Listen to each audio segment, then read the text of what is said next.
My feed has been flooded this week with the story of a woman who's brain dead in Georgia being kept on life support for over 90 days until her unborn baby is viable outside the womb. Now, this has sparked significant debates amongst pro-choicers and pro-lifers. The pro-choicers blame the Life Act of 2022 that Georgia passed, and pro-lifers are trying to spread the truth and put out all the little fires and lies that pro-choicers are spreading. So let's get into this. Because unfortunately YouTube is very strict about these topics and other topics that I discuss, I am going to have to censor some things and cut out certain parts. So if you guys want the full version, consider becoming a Patreon supporter over on my page.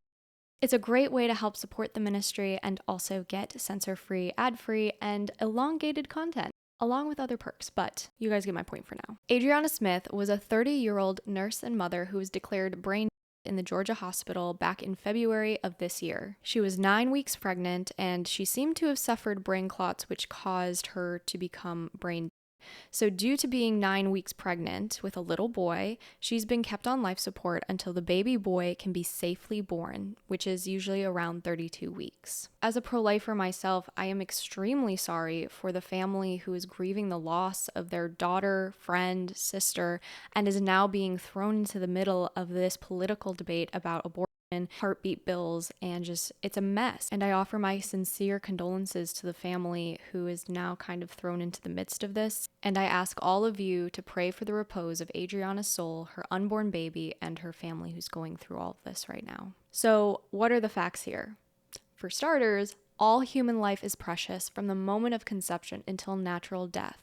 God knit each and every one of us in our mother's womb, and every single unborn child from the moment of conception has a right to life. And how amazing is it that modern medicine can save the life of an unborn baby, even if the chances are slim and the mother themselves are not alive. And despite the tragic circumstances, this child will have a future. He will grow up and experience life.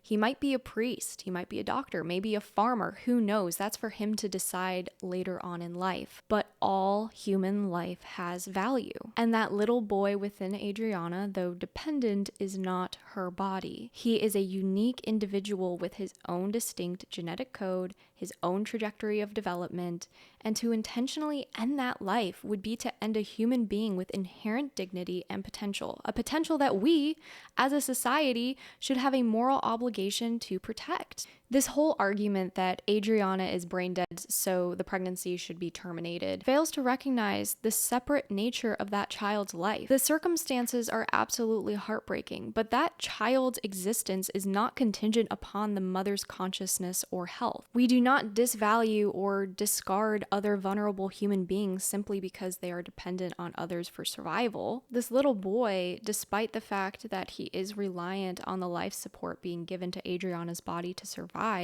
is no less human and no less deserving of life. The concept of fetal viability, while it is medically relevant, should not be the ultimate determination of the child's right to life. The point at which a child can survive outside the womb is constantly shifting the medical boundary. And does our value of human life fluctuate based off of the technological advances? I believe not. Viability speaks to our ability to sustain life, not to the inherent worth of that life. And this little boy, despite his gestational age, is developing rapidly, striving for life, and deserves a chance to reach his full potential. I feel like I've repeated the same thing about 3 times now.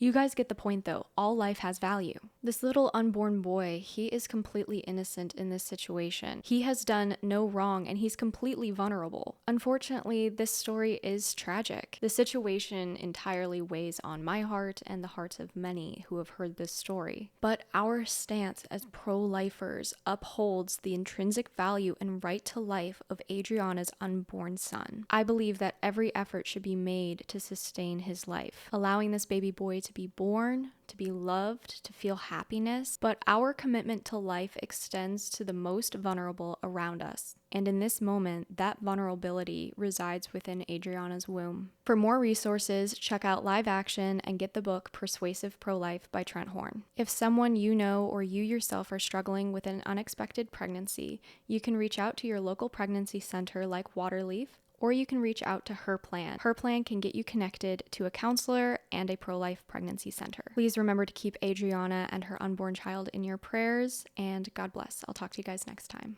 A huge shout out to my Patreon supporters that make videos like this possible, especially Jude Crew Plus, and I would personally like to thank Ashley, Sabrina, James Bell, Adore Holy Face of Christ our King, George Gregory, Winona Dubrova, Michael Martin, Oliver Waite, Andrew Plowski, Alex R., James, Michael, Christopher Woodside, Kevin Ashbrook, DJ Hawk, Jason, Paul Donovan, and Cody. Thank you so much. You guys are the reason that I am able to continue this ministry, and I couldn't do this work without you. So thank you, and I'll talk to you guys next time.